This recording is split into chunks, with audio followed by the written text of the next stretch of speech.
এক কাপ ময়দা দিয়ে যদি এরকম সুন্দর মজাদার মুসমুসে বিকেলে ঝটপট নাস্তা তৈরি করে খেতে পারেন তাহলে কেমন হয়।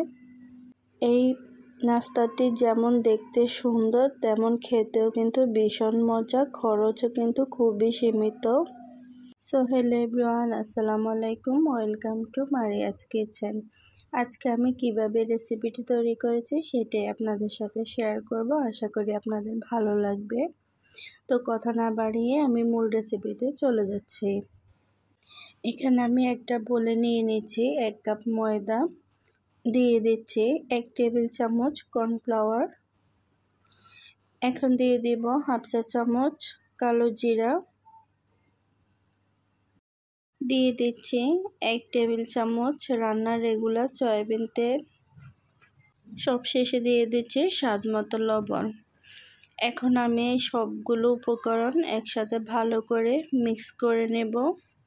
এরপর আমি এখানে একটু একটু করে হালকা কুসুম গরম পানি দিব, একসাথে দিব না, আমি আস্তে আস্তে করে একটু একটু করে মেখে নেব।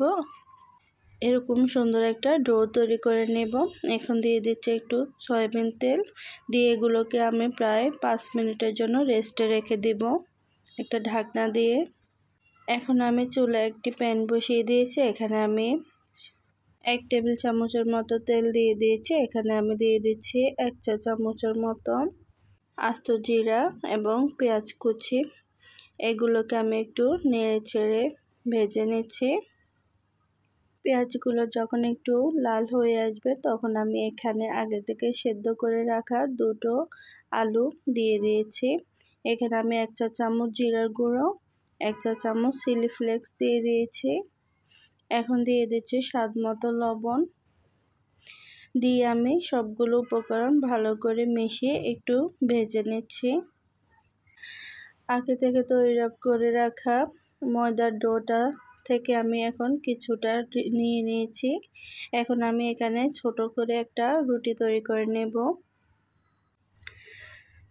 যে আলুটা আমি আগে থেকে ভেজে রেখেছিলাম সেখান থেকে আমি একটু দিয়ে দিব।